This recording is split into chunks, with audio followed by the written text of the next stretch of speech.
Bien, muy buenos días, estimadas y estimados estudiantes. Vamos siguiendo con el calendario de nuestras actividades, que vamos bastante bien en su desarrollo. Vamos a ver, a terminar de ver el apunte de competencias comunicativas para situarnos en el escenario bueno, aquí llamamos competencia comunicativa, que en realidad hemos hablado harto de ella desde el inicio del curso, pero ahora estábamos fijándonos en que en realidad la competencia comunicativa, primero que nada, es una competencia compleja. Es una competencia que es el nombre de una competencia que reúne a su vez a muchas otras competencias que en su conjunto determinan la competencia comunicativa de las personas. Hemos hablado de una... eh, a ver si quedamos aquí. No, no se puede. ¿Dónde quedó el apunte? Ahí está.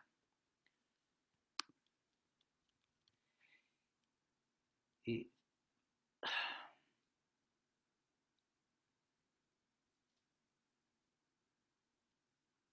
ya.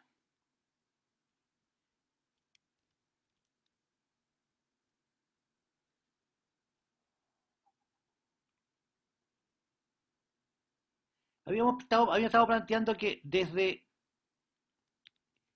partiendo desde lo más general a lo más particular, lo que nosotros hablamos competencia comunicativa tiene un nivel superior de competencia, que es lo que llamamos la competencia sociocultural, que es la competencia que abarca los comportamientos lingüísticos y no lingüísticos, y puede comprender dominios tan vastos como la capacidad de interactuar con los demás seres humanos, la autoconstrucción del yo y la competencia semiológica general. Es decir, nosotros cuando nos comunicamos lo hacemos con personas concretas, en un espacio concreto, en una comunidad sociocultural concreta. Y la capacidad general de poder ubicarnos comunicativamente en esa comunidad es es lo que se establece en la competencia sociocultural. ¿Alguna consulta sobre este tema? Que ya lo agotamos un poquito, pero si quisiéramos volver un poco sobre aquello. Hola Rocío, ¿vienes? Hola, Yulisa. Bueno, con Valentina ya estábamos hablando de música antes. Eh, Oye, a ver, ¿qué podríamos decir de competencia sociocultural, así como para resumir? Yo tengo puesto que hay que tener un grupo social común para entender un mensaje. La competencia de comunicación es parte de la competencia semiológica, la capacidad del individuo para dar sentido al mundo y a las relaciones humanas. Correcto. Y eso se hace en un escenario sociocultural en particular. O sea, comunicarse aquí a comunicarse en Tumbuctú, en Nairobi, es diferente, es diferente. No solo porque podemos hablar lenguas distintas, sino que porque además hay costumbres, hay modos, hay ritos, hay juicios y prejuicios comunicativos que en cada lugar adquieren forma cultural.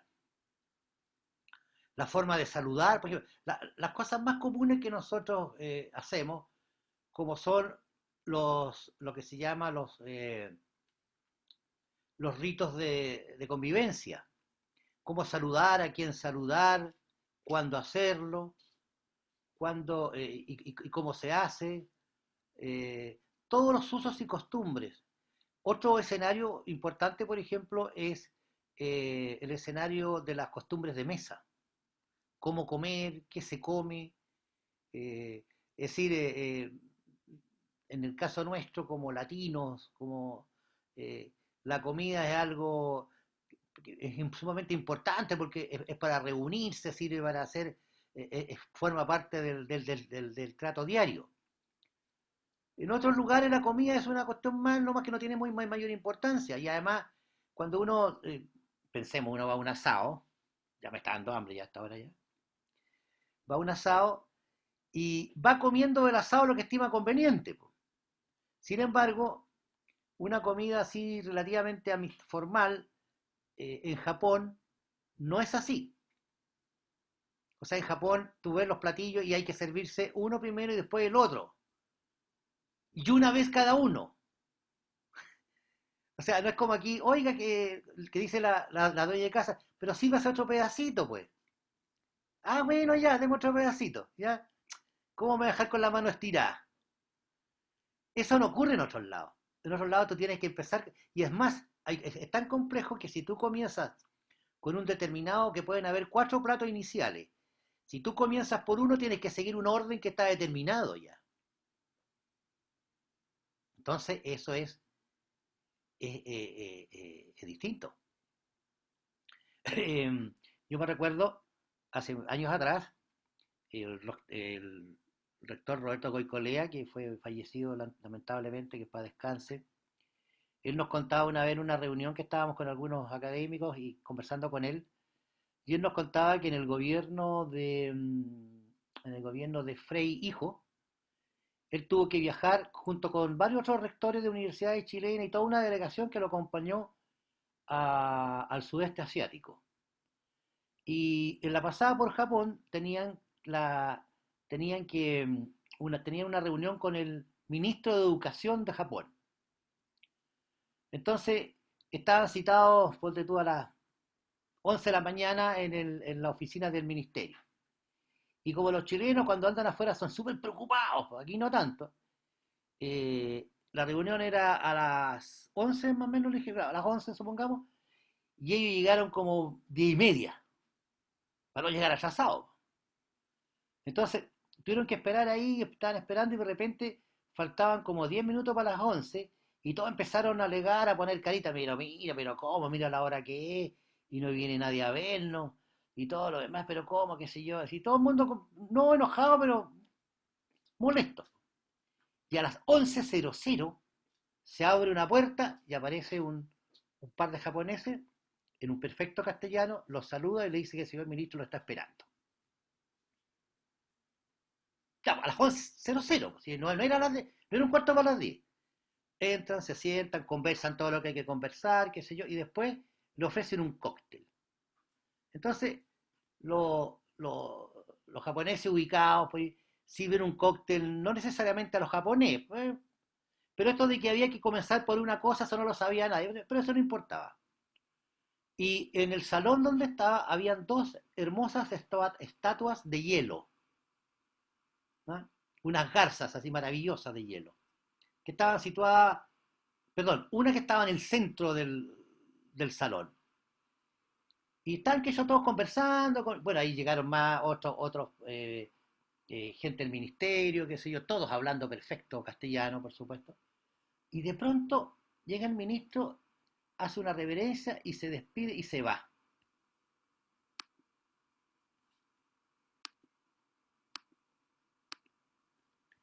Y se retira el ministro. Y se retiran todos los otros japoneses. Entonces, eh, todos empezaron a comentar, pucha, la gente rota, ni siquiera ha terminado, qué sé yo. O sea, no se ha terminado en el sentido de que no nos hemos comido todo. ¿Ah? Entonces, ¿pero cómo se van? ¿Ah?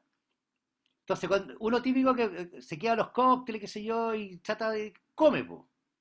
Y si viene alguien a servir un traguito, oiga, mozo, jefe, venga para acá, ¿a dónde va? Pase por aquí, qué sé yo, todas las tallas. Y de pronto no quedó nadie.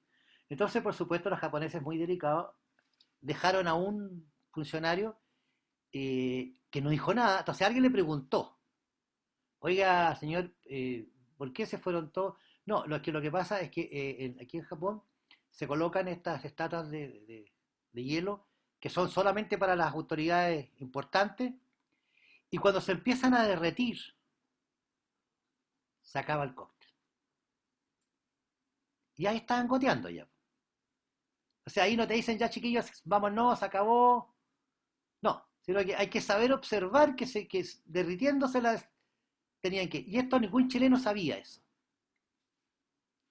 Entonces, eso te dará, les indicará que que, que hay costumbres en otros lados que nosotros no sabemos.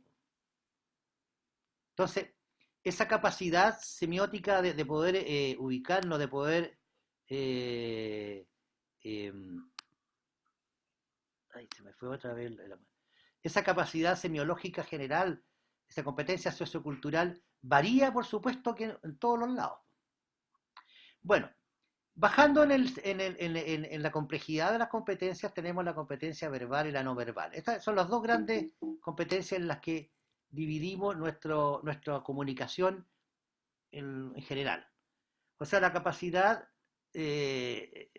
verbal de poder construir oraciones, de saber entender lo que se dice, saber adecuarse a las situaciones lingüísticas, saber cuando, es decir, cuando los órdenes de hablada, cuando tiene que quedarse callado uno, cuando tiene que entiende que toca su turno para hablar, en fin.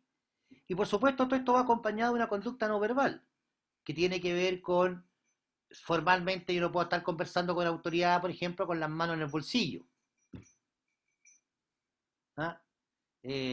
No puedo estar rascándome la cabeza mientras converso de manera formal. O sea, hay muchas cosas que nosotros no verbalmente que acompañan la comunicación verbal. Bueno, dentro de la competencia verbal, ya específicamente, hay una doble competencia, una que es construccional y otra que llamamos discursiva. ¿Va quedando claro esto? Pues ya lo habíamos visto. ¿Alguna duda? ¿Algún comentario que quieran hacer, por favor? ¿Un recuerdo? Asócienlo con su vida común y corriente, así tienen algún ejemplo.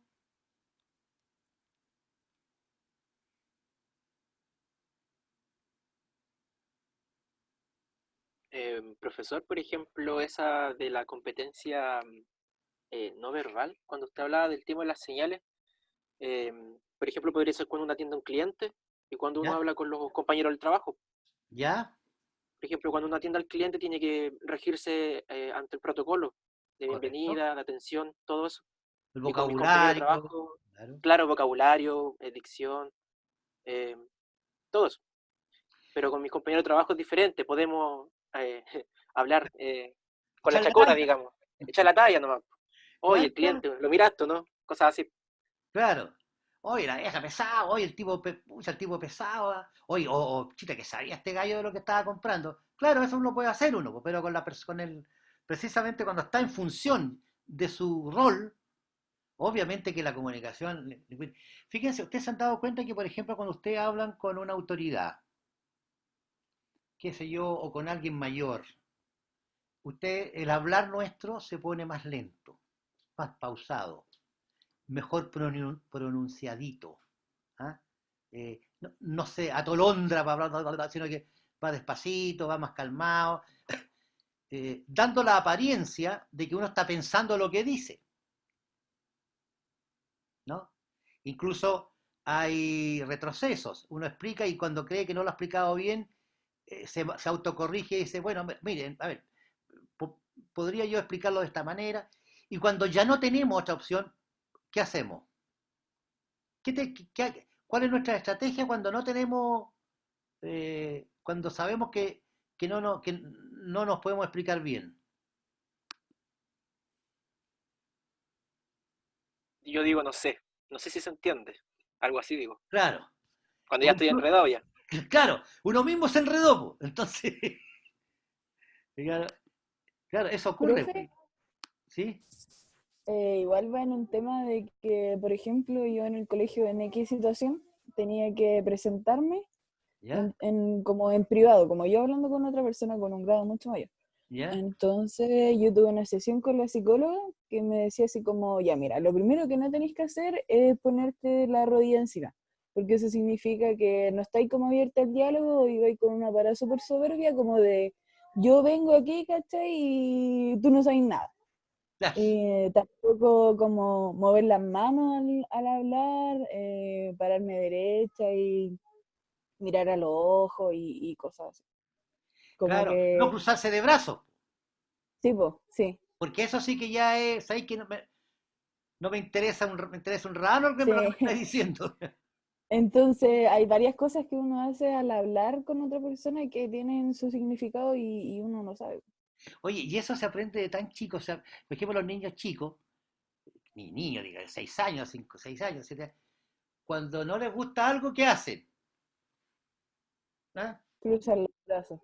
Ya, así, Y baja el hombro, baja el dime, hombro. dime lo que quieras, pero yo no lo voy a pescar. ¿Ah? Increíble, ¿eh? Bueno, uno, esas variaciones, eso lo va aprendiendo uno, estas conductas que se traducen en lo verbal y lo verbal, está dependiendo de nuestra competencia sociocultural, ¿no? De nuestra competencia semiológica, de saber entendernos en los sistemas de signos físicos, verbales, de posiciones del cuerpo, en fin, que lo aprendemos a nivel cultural, ¿no? Eh, La competencia construccional o gramatical, en un sentido amplio, designa la capacidad del individuo para movilizar y reconocer las unidades del sistema de la lengua según reglas paradigmáticas y sintagmáticas específicas. Bueno, esto quiere decir que cuando yo escucho un enunciado en castellano, sé lo que me están diciendo. Sé cuándo es una orden, sé cuándo es una interrogación, sé cuándo es una afirmación, sé cuándo hay una duda en lo que se me está diciendo.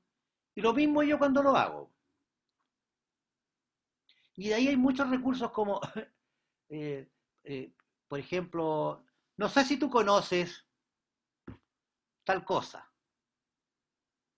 Entonces tú te preparas que si la persona te dice no, ya, inmediatamente te programas para explicarlo en detalle porque no lo conoce. Pero si alguien te dice, sí, sí, sí, sí, sí, sí, yo me acuerdo de lo visto. Bueno, te acordarás entonces que y avanza más rápido, ¿no?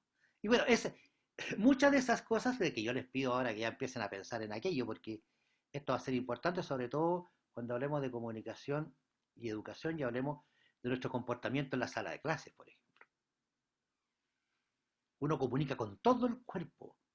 Uno, es más, la comunicación verbal es fundamental, pero no es toda la comunicación. Muchas veces nosotros gente que está entrenada, para interrogar, por ejemplo, para consultar, como los psicólogos, como esos programas que a mí me gusta ver de pronto, aeropuerto Roma, aeropuerto qué. Entonces le preguntan a alguien, ¿usted para dónde va? Y empieza a titubear. Ya, listo, la experiencia ya sabe lo más probable que lleve drogas, ¿ah? Escondidas, qué sé yo. Eso, se entrenaron, o sea, miran a una persona y ya saben que algo raro lleva al hombre. Es muy difícil esconder eh, poder dominar aquello, ¿no? Es muy difícil. Bueno, eh, la competencia construccional tiene que ver con la capacidad de mover, de poder construir oraciones, discursos y de entenderlas cuando uno los recibe. Y eso acompañado con estas actitudes no verbales, que es bien importante, como la proxémica, por ejemplo. Eso es muy importante. La proxémica tiene que ver con, la proxémica, la teoría tiene que ver con habíamos dicho, con la distancia personal, ¿no? Eso también es muy cultural, ¿eh? Por ejemplo, ¿cuál es nuestra actitud cuando estamos en un ascensor? de incomodidad. Claro, o sea, uno mira para el techo. O sea, no vaya a mirar para el lado si hay una señorita porque podría pensar mal. No vaya a mirar a un tipo porque parece que la cosa aquí es medio rara. Eh, no vaya a mirarle las manos y menos otras partes, por supuesto. Entonces, es muy incómodo. ¿Por qué? Porque nosotros tenemos una distancia como personas que en el caso de estar en un ascensor es violada esa distancia. Y uno lo único que espera es que el ascensor se demore lo menos posible. Ahora, yo imagino esos edificios que tienen rascacielos, que tienen como 40 pisos, deben ser unos segundos, pero horrendos, ¿no? ¿No? Además que en ese tipo de situaciones hay,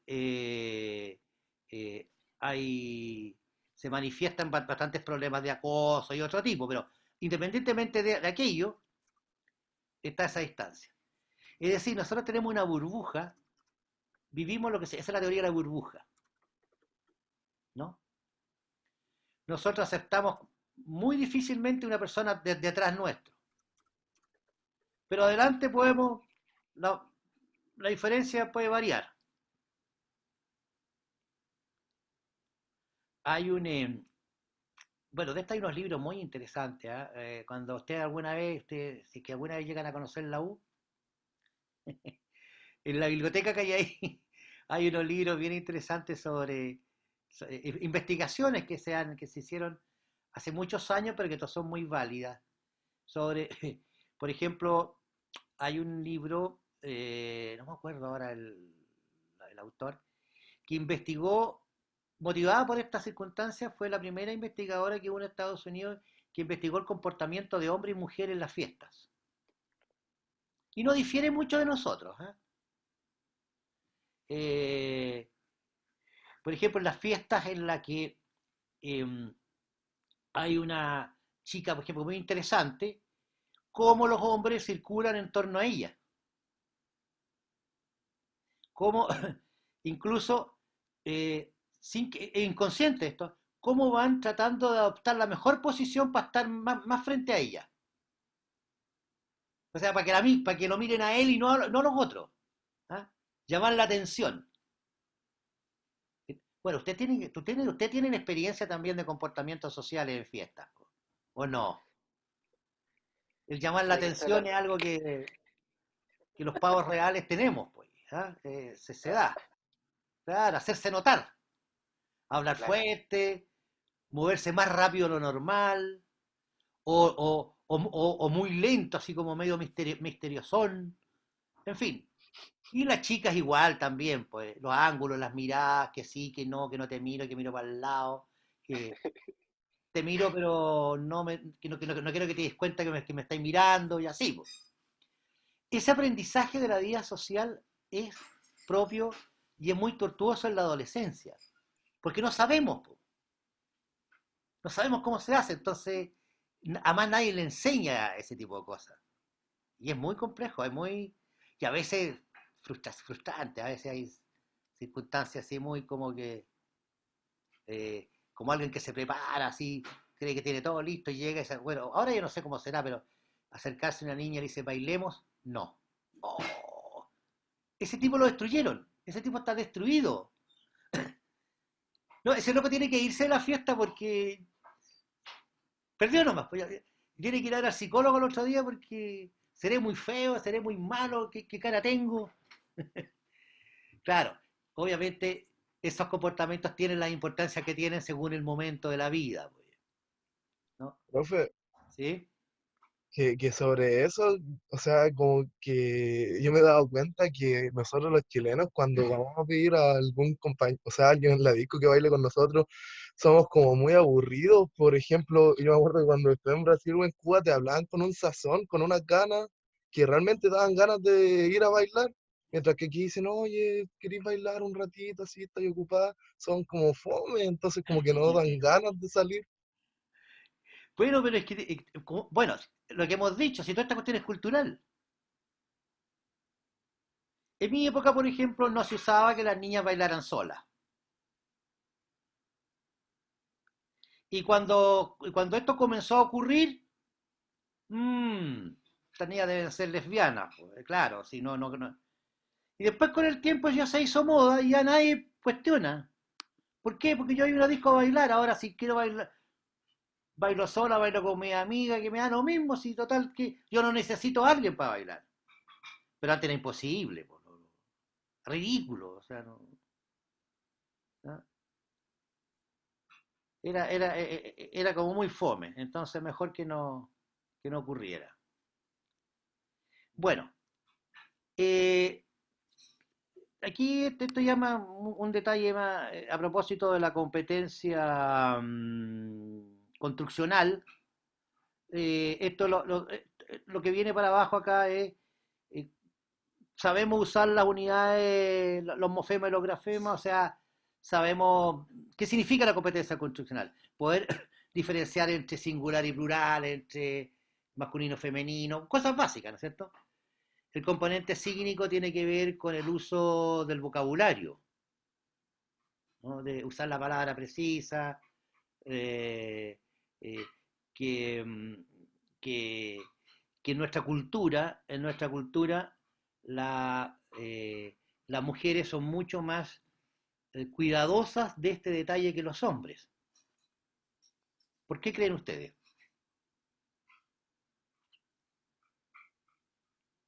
¿Podría repetir la idea, profesor, por favor? No la entendí. Que la capacidad de, o sea, la preocupación por construir, por hablar bien, ¿ya? Por construir bien las oraciones, qué sé yo. En un tiempo esto era eh, una prioridad y algo muy importante para las mujeres, jóvenes sobre todo, respecto de los hombres jóvenes. En los hombres se permitía, yo no sé ahora, porque yo esa investigación la hice hace como 30 años, así que tendría que hacerla de nuevo ahora. Pero en esa época era, la mujer se cuidaba mucho de hablar bien. Sin embargo, los hombres no. Y no me refiero a los garabatos que hoy día ya es de uso común. Y ahí los viejos como yo, ahí sí que ya no puedo estar de acuerdo en eso. No, no, no. No, no, no. Profe, No, no, no, disculpe, no. yo la Pauli. Ah, Yo la Pauli, podría ser porque quizás antiguamente se les enseñaba a las mujeres que tenían que agradarle a los hombres y que tenían que comportarse para conseguir marido. no necesariamente para eso, sino que era el rol que se esperaba de las mujeres. Que sean Delicadas, señoritas. señoritas, cuidadosas de no mostrar, cuidadosas de no expresar. Muy reprimidas, Igual iba, en el iba en fondo, un tema claro. como de primeras impresiones, igual, Sí, como mostrarse bien a la primera. Ya, exacto, porque si no después nadie te va a querer. Sí. ya. Mira, por eso sí, por eso que bueno que me lo digan ustedes, chicas modernas y actuales, porque eso sigue todavía así un poco como pesando, aunque parece que no, pero sigue. Porque mira, si un tipo, si un hombre habla y dice, hola chiquillo, ¿cómo están los guachitos? ¿Qué piensas tú de ese tipo? Seamos amigos, po. ¿Querés ser mi amigo? Oye, guachito, no, pero oye chiquillo, se le cortó la wincha y la Depende, chala, así como que depende no. ¿Qué lo no piensas? verbal que esté uno entendiendo también.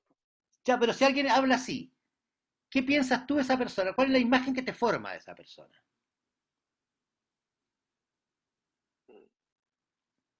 Depende, porque si tiene como alguna... No, a ver, voy a verlo así. Si tiene un arma, por ejemplo, voy a pensar que me quiere asaltar. Pero ¿Ya? si no tiene nada en las manos ¿Sí? y está como tranquilo hablándome, ¿Sí? debe ser simpático, hablemos. Ya, Pueden ser pero, esos dos puntos quizás. claro, pero ahora el que habla con un uso estigmatizado, se llama así. Con el ceseo o con la wincha. Con lo fricativo, dijo el Claro, profe Albert. claro, claro, claro. Usando el uso chiquillo, la vibra chiquillo, guayo. ¿Qué baja? ¿Qué Perro. va? Ah, no, eso no. El perro no, no, el perro no. Pero yo lo que pienso de una persona así es que dudo de su nivel educacional, por ejemplo. No me cae la menor duda que alguien así no es alguien que sea competente lingüísticamente. Incluso podría asumir de él que un loco muy chihuahua, ¿cachai? O sea, pero si una niña habla así, ¿qué imagen nos da? Lo que yo escuchaba harto antes era que decían, uy, ella no es señorita, qué Ya, feo. Que es la típica claro, frase que decían. exacto. Ahora, si una chiquilla habla así, no solo se duda su nivel educacional, sino que incluso podría llegar a dudarse de sus costumbres sexuales. ¿Ah? Muy librecita ella, pues. Hola, chiquillo. ¿Te das cuenta que como uno habla se prolonga la imagen hacia sus propios, hacia sus comportamientos sociales, sexuales, sociológicos? Dime con quién habla y te diré quién eres. Dime cómo hablas y te diré quién eres. Ese por ahí viene es como el dicho de que dime con quién andas y te diré quién eres. Podemos trasladar el dicho, dime cómo hablas y te diré quién eres. Los usos estigmatizados. Y que hoy día tienen mucha relación con tienen que ver con la catalogación de las personas a partir de su expresión verbal. Bueno. Recuerdo que en la clase del profesor Álvaro ¿Mm? estábamos hablando de que ahora se juzga más la forma de hablar que incluso la forma de vestir o cómo nos vemos. Uh-huh. Que Sí, eso me llamó harto la atención. sí, sí. Claro, lo que pasa es que hoy día el acceso a un vestuario relativamente común y corriente no es algo tan difícil. En una época no era, muchos jóvenes no podían simplemente comprarse las zapatillas que usan hoy día, ni los jeans, ni la casaca, ni la ropa, ni nada de eso. No, no, no, no, no, no era posible. Ni siquiera existía la ropa americana. Entonces, te vestías como podía y no, y si además vivía en un lugar donde se hablaba de una determinada manera con estos usos estigmatizados, estaba listo que tu caracterización. Sin embargo, hoy día un personaje que llena nuestra cultura es el flaite. Hoy día se puede hacer flaite con terno y corbata. ¿Ah? Y están los detalles de la marca, los detalles de la combinación, de la ropa. El style, ¿cachai? El style, ese que no se compra, se adquiere. Y no solo eso, profesor, la otra vez estuve viendo como un video donde estaban preguntándose qué era ser flight. Sí, Y por ejemplo, eran puros, digamos, personajes de la televisión que se consideraban flight digamos, por acciones que hacían. Por ejemplo, ir a comer a la casa del amigo y después comentar que la comida estaba mala. Oh, qué flight, decían. claro. Cosas así a través de acciones. Asociado al mal gusto, po. Claro. Claro. Ahora incluso, ¿tú te acuerdas? Yo no sé, antes había una página que piteate un flaite. Sí. Oiga, terrible esa página. ¿La conocieron ¿En qué ustedes, sentido niños? terrible? ¿En qué sentido terrible? Porque había que pitearse un flaite, pues, o sea, la idea que O sea, yo estaban, me acuerdo, yo le di me gusta en su tiempo también. estaban promoviendo que había que piteárselos, pues, o sea. Y ahí aparecían, por ejemplo, aparecía un flight, entonces las zapatillas de este tipo, el jean de este, y toda la descripción física de la ropa que usaba, de las zapatillas grandes, sin amarrar y con la tremenda lengua para afuera, así como los basquetbolistas norteamericanos. No, sí. Bueno, eso ha existido siempre por lo demás, no es cosa de ahora, yo te digo, yo eh, de cabro también, pues también existían los pililos, que ya ahora llaman flight, pero esa época le hacían los pililos. eh, y siempre ha habido esto. Bueno, siempre los jóvenes se han tratado de diferenciar, no solo lingüística, sino que culturalmente, a través de uso del pelo de colores, por ejemplo, sin ir más lejos. Claro, esas son circunstancias, son marcas tribales, son marcas que identifican, digamos, a las personas. Acuérdense de Andrés, po, que cuando era adolescente tenía o fue hippie, o fue nerd, qué sé yo, tuvieron algunas características, entre otras físicas, vestimentarias. Bueno, la competencia léxica que tiene que ver con el uso de palabras, el uso de un vocabulario, la competencia... Profe, Perdón, dígame. antes de que avance, le quería preguntar Sí. que igual se retrocede un poco, pero tenía la duda de que qué piensa usted de lo mismo que estábamos hablando sobre el tipo que llegaba como a hablar flight y la niña y la diferencia que se hacía como con su comportamiento sexual, quizá. ¿Qué opina usted Sí, de eso? sí, lo que pasa es que eh, dentro de la evaluación de lo que es la decencia, por ponerle un tema, o las costumbres, evidentemente que el rasgo lingüístico es clave.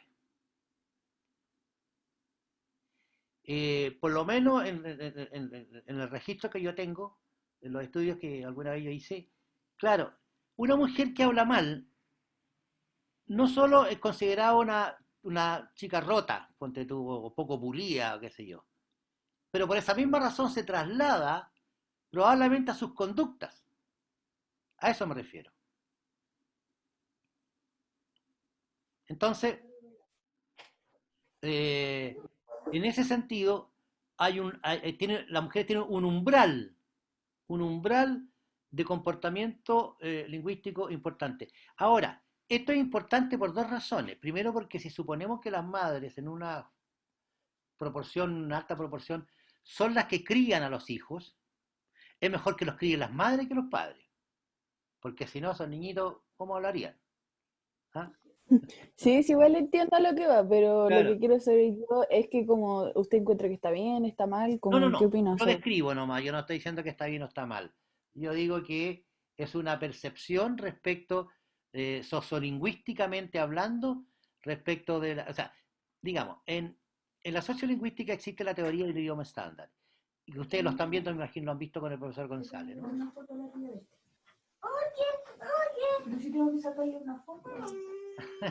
Qué chiquitito.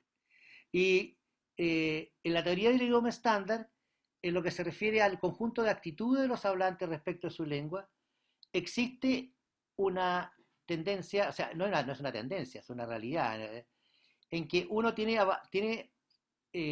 a valorizar la forma culta de la lengua. Por ejemplo, fenómenos como la ultracorrección, la tovalla, el bacalado, obviamente la palabra es toalla nomás, y bacalao.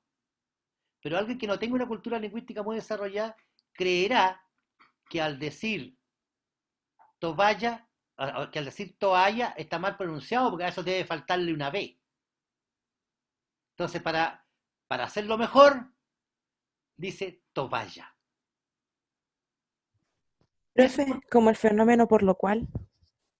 claro, claro. De hecho, en la cual hoy día es, para todo se usa la cual, lo cual. Bueno, hay muchos usos que se llaman estigmatizados, usos que son considerados no pertenecientes a una norma culta formal. Eso también lo han visto ustedes, ¿no? Las normas culta formal, informal, el castellano estándar.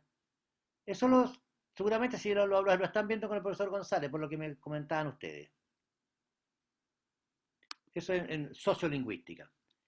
Bueno, la competencia textual, el punto D, tiene que ver con la capacidad de construir textos. ¿Ya? Yo le decía, si las cosas siguen igual, el próximo año probablemente nosotros vamos a tener la asignatura de... no, ya la están teniendo ahora con la profesora Burto, perdón. ¿No es cierto? Ustedes están con la profesora Marisa Burto, Valentina, estás sin micrófono. Perdón, ahora sí. Sí, con la profesora Burto están viendo eso, claro. Lo que pasa es que este año cambió a primer año. Como Estamos yo todavía... viendo ortografía. No, esto se llama estrategia de comunicación. Sí, ortografía probablemente también. Ya, Como contenido me refiero. claro. Claro. Lo que pasa es que yo hago un curso similar a ese, o sea, es ese curso, pero que en la generación hasta antes de ustedes iba en segundo. Y por eso lo estoy haciendo yo ahora ese curso. Mm. Así que en ese curso no nos vamos a ver. Ya lo habrán tenido. La competencia discursiva era la capacidad, ¿no es cierto?, de poder situar, de hacer funcionar los textos en situaciones de comunicación determinados, ante un destinatario determinado para obtener objetivos lingüísticos determinados. Y esta competencia tiene todas estas otras competencias. La competencia situacional, el ubicatex, el, yo me acuerdo que decía ubicatex, ubicol, que la gente tendría que tomar un jarabe para ubicarse, una ubixilina que tiene que inyectarse. Hay gente que necesita mucho necesidad de ubicarse. Confirmo. La competencia variacional, que indica la capacidad de poder emplear distintos variantes dialectales para comunicarse con distintas personas. Eso de que si uno se comunica con un niño, se comunica con una persona mayor. Uno cuando habla con una persona mayor, ¿cómo habla? Digo mayor, mayor, ¿no? Con la abuelita. Un Yulisa, ¿cómo le poco, hablas tú a tu abuelita? La verdad le hablo más fuerte que lo normal a veces Más porque fuerte, ¿no es cierto? tienen un nivel más de sordera, más lento, con Exacto, palabras no tan de la jerga juvenil, por decirlo así, claro. palabras más tradicionales. Claro, esa competencia variacional es la que tú empleas allí, ¿no? Cuando se habla con los niños,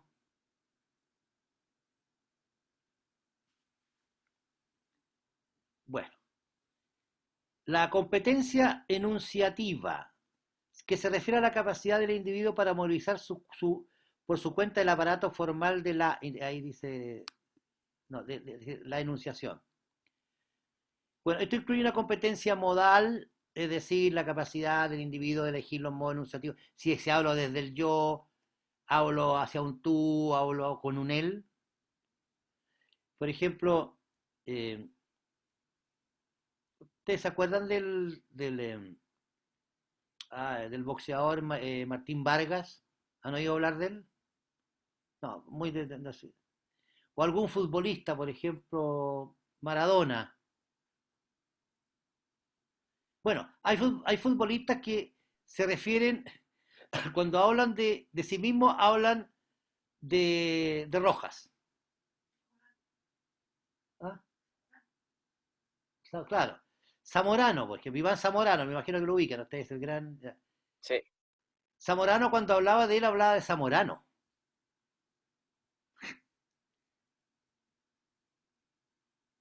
Sí, yo creo que Iván Zamorano debiera estar ahí. Y era Iván Zamorano hablando de sí mismo, en él, como otra persona. Eso es como hablar en tercera persona, Es me hablar parece, ¿o no? correcto, es hablar en tercera persona. Y eso se da. Futbolistas, no lo entenderías. No, sí, mira, sí se da en muchos casos, pero en realidad yo creo que eso se da en personas en que el personaje supera a la persona. Martín Vargas y Martín Vargas será recordado como tal. Y él mismo decía eso. Po.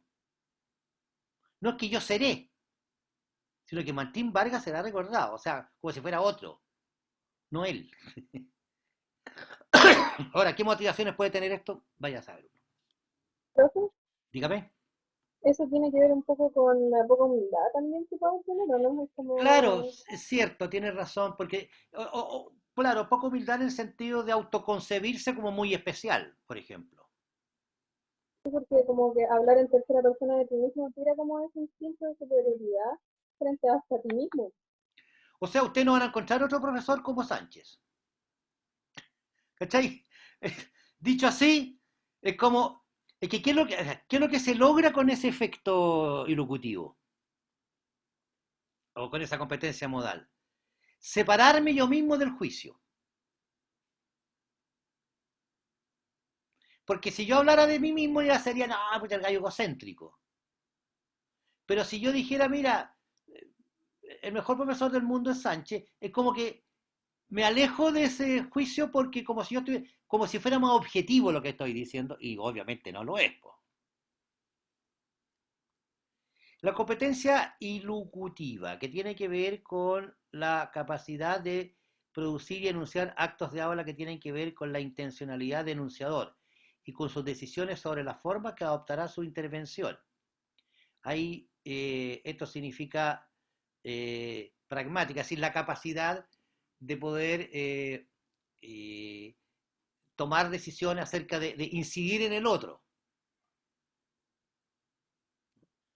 El uso del imperativo, no matarás. Ahí no te deja ninguna posibilidad. Oiga, pero si yo no. Oiga, pero si una vez no más, no. 12 horas. Oh, 12 horas. Ya. Bueno, y pasemos a la competencia ilocutiva, la competencia inferencial, la capacidad para memorizar contenido no explícito. Eso también, nosotros operamos bastante con eso, con la competencia diferencial. Al buen entendedor, pocas palabras. Oye, pero ¿qué le pasó al Lucho? No, el Lucho estuvo súper mal. No, lo hizo muy mal. ¿Pero por qué? No, mire, compadre. A buen entendedor, pocas palabras. ¿Qué es lo que estoy diciendo de Lucho yo? Que lo hizo pésimo. Claro, o sea, que es condenable. Fue muy malo. No lo estoy diciendo, pero lo estoy diciendo. O sea, y la capacidad que yo tengo de entender eso es de entender la inferencia. Claro, por ejemplo, cuando uno dice, tengo salud por lo menos Claro, hay salud. claro, exacto, claro, ¿no es cierto? Incluso se ironiza. ¿Cómo andáis? Bien, sí, pero ya se me va a pasar. O sea, ahí está la ironía, tanto estos recursos del lenguaje, que yo lo entiendo porque sé todas las otras competencias. Po. Tengo todas las otras competencias manejándolas. Si no, no entendería ese enunciado. Lo que le pasaba, ¿se acuerdan? Pura, ejemplo antiguo. Humbertito, ¿se acuerdan ustedes de ese personaje? Que, era, que les trataban de explicar Yo algo. sí, profesor. Sí, que les trataban de explicar algo y no. Es que no entiendo. Incluso hay personas que usan eso y dicen, oye, que eres Humbertito cuando una persona no entiende el tiro, por ejemplo. Claro. Y que le explicaba y no había manera. Entonces el amigo puta, se quebraba la cabeza tratando de explicar, oye, pero ¿y si eso no, y si el avión no vuela? Cosas, no había manera, ¿cachai? Ahí no hay inferencia, po. O sea, el problema de Humbertito era que no tenía la competencia inferencial, po. Entre otras, digamos. Ahora, probablemente porque no tenía otras anteriores, pero de que está claro de que no podía inferir, no podía inferir. La competencia intertextual, que se refiere a la capacidad del individuo para movilizar, reconocer las producciones textuales que emite o que recibe fragmentos de discurso que pertenecen o se atribuyen a otros enunciadores.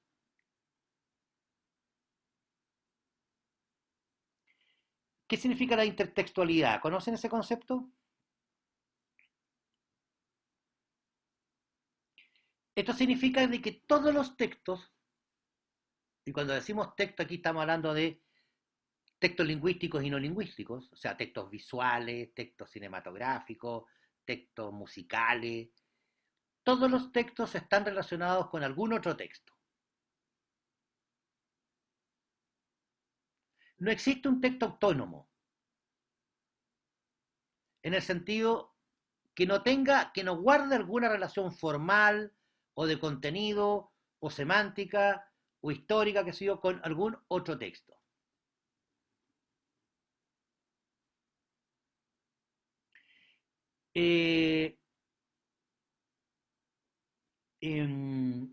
A ver, en el cine, ¿qué ejemplo de intertextualidad ustedes podrían comentar? Podrían ser Películas, como las referencias que se hacen a exacto. veces. Películas que están basadas en un hecho, pero no es el mismo hecho. Están basadas nomás en el hecho. Como las de la Segunda Guerra Mundial. ¿Correcto? Correcto. Un ejemplo de intertextualidad en las películas podría ser Shrek, que hay Perdón, personajes de... un ejemplo de intertextualidad en las películas podría ser Shrek, ¿ya? porque hay personajes de muchos cuentos. Correcto. Muy bien. Correcto. Ahora, el hecho de que cuando yo vea esa película y descubro esta relación con los otros textos, el texto de Shrek adquiere sentido.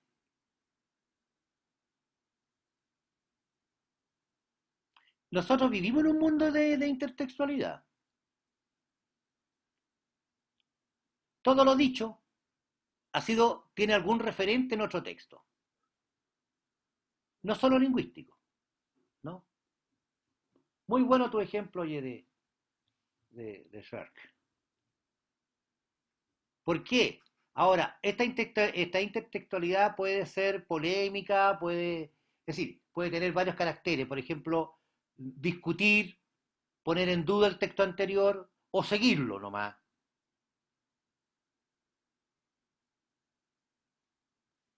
¿No? Por ejemplo, la novela de Baradit, no me recuerdo el nombre de... Ustedes conocen a Jorge Baradit, que es un tipo bien conocido, el que ha escrito los libros de historia desde otra perspectiva, de O'Higgins, de Rodríguez, qué sé yo, de Gabriela Mistral. Tiene una novela, no me acuerdo ahora, en que ocurre en Chile y la novela comienza con el golpe militar del 73, pero que no les resulta a los soldados. Y cuenta otra historia, po. Lo que hubiera pasado si no hubiese sido así. Profe, el autor de Historias Secretas de Chile. Exactamente, claro, historias secretas y que tienes libros sobre Pratt, sobre los héroes en general. Y en esa, que no me puedo acordar el nombre de la novela, muy malo para los títulos yo. Entonces cuenta la historia al revés, que Allende no se suicida, y ahí está la ficción. O sea, esa novela se entiende porque uno sabe lo que pasó en el golpe militar y entiende que es una contrahistoria. Esa novela no tendría sentido si yo no supiera el texto original. Bueno, todo eso está en este libro que seguramente ustedes trabajan con el profesor Álvarez, ¿no? Las competencias discursivas textual. Ah, no, eso es un artículo que está en RLA. Lo que pasa es que don Gerardo Álvarez tiene el libro que se llama Lingüística del Texto, que es lo que cuando se trabaja lingüística.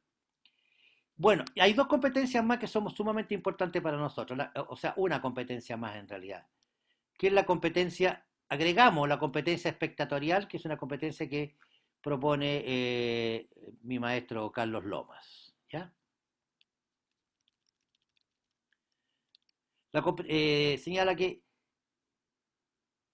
a ver, leamos aquí donde dice, aquí, el desarrollo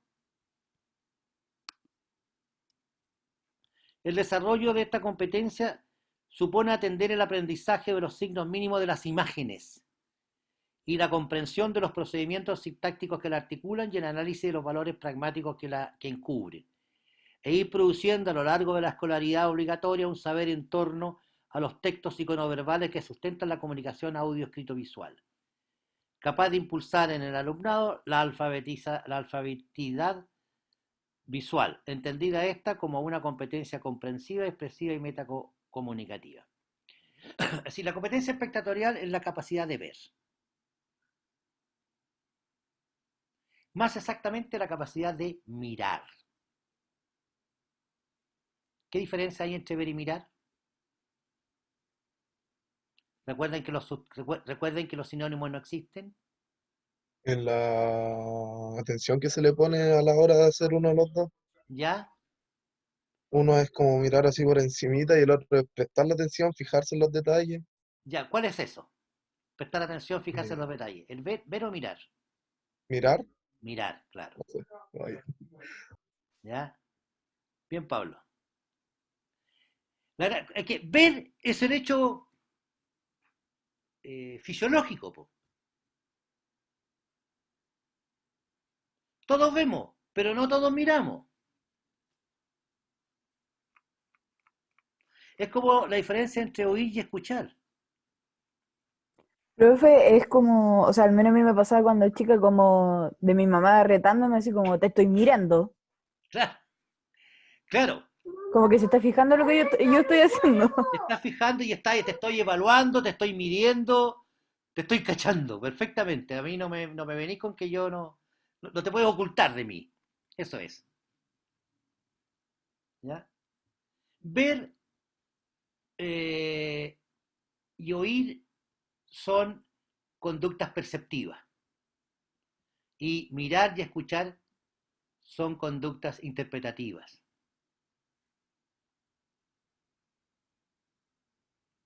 Si ustedes estuvieran en clases ahora ya en la facultad y se encontraran y hubiera el lunes un certamen, una prueba, y alguien podría llegar a donde un grupo y decirles, ay chiquillo, oí que el lunes no iban a hacer la prueba. Ustedes no le van a decir a sus compañeros, escuché. Porque escuchar significa oír queriendo interpretar algo. No, yo oí nomás como que las ondas sonoras llegaron a mí, como yo iba pasando por ahí, llegaron nomás.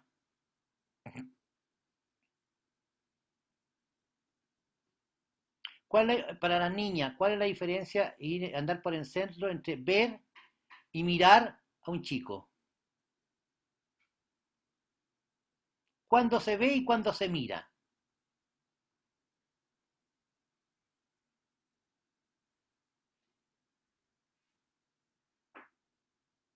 Valentina. Estoy pensando. Yulisa también, por favor, piensa. ¿Cuándo se mira y cuándo se ve? Ver no Es es como como algo el más gesto que uno hace como de darse vuelta en la calle, así como cuando ya es no, muy eso vendría a ser mirar, pues. Ver es como apenas mover los ojitos así como. O sea, En ver, cambio, mirar ¿pero como por qué? darse vuelta así. No, ver Sí. que el tipo pasó frente a mí nomás, po. Pasó Claro, frente a mí y cómo lo iba a verlo si yo tengo mi cono visual para allá. lo viste no, O pero sea, cuando uno. Claro. como viste a todos, po. Todo lo que viste, lo viste a él. Pero mirar, darse vuelta, po. No, una se llega a no romper el tanto, cuello pero cuando. no tanto, pero también es ver con intención. Eso es mirar. Claro. Fijarse, evaluar rápidamente. ¿Ah? Claro. Víctor La basta del Manuel Andrés. pantalón, por ejemplo, uno la mira. No sé, ¿Ah? la basta del pantalón, la ¿Ya? pulserita, el collar, cosas así. Que igual quiere comentar, pues. Claro, no, está bien, po. Está bien, está bien, está bien, está bien. Si a uno se le puede cruzar una chica por delante y eso, ¿qué es lo que hizo? Invadió tu cono visual nomás. Pero de ahí a fijarse, a recorrer con la mirada, o como dicen estas chicas frescas, darse vueltas y ya para mirar ya, eso ya es otra cosa, pues ya ahí está clara la intención de querer observar bien, digamos, fijarse bien ahí, ¿no? Tener detalles. Bueno, la competencia espectatorial entonces es esa competencia que, sumada a las lingüísticas que vimos antes, son sumamente importantes para el tema de comunicación que nosotros estamos tratando. La competencia espectatorial es una competencia que se desarrolla, es una competencia que los profesores tienen que desarrollar en sus estudiantes y es la competencia de poder consumir, de poder visualizar, visionar, por ejemplo, productos audiovisuales, por ejemplo, una película. Nadie nació sabiendo ver una obra de teatro. Nadie nació sabiendo ver una película. Y aunque uno pueda ver 1.000.000 de películas, si no tiene un entrenamiento, difícilmente va a poder mirarlas. Podrá verlas, pero no mirarlas. Ya llegaremos a eso en un año más, cuando veamos comunicación audiovisual y multimodal. Pero por lo pronto dejemos este enunciado, ¿no? ¿Estamos claros con cómo la competencia comunicativa se estructura a partir de una variedad de competencias no solo lingüísticas, sino que también no lingüísticas, semióticas, culturales, audiovisuales, espectatoriales, acústicas, en fin? Consultas.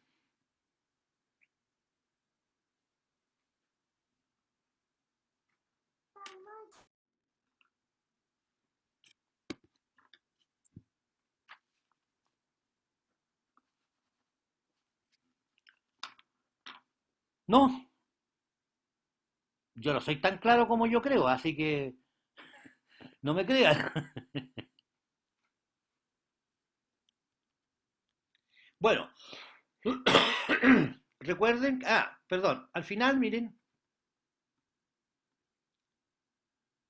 actividad. A partir de una situación comunicativa cotidiana, descríbala ejemplificando las competencias comunicativas que construyen la competencia comunicativa humana en general. Ejemplo, un diálogo entre dos amigos. Bueno, 4 líneas.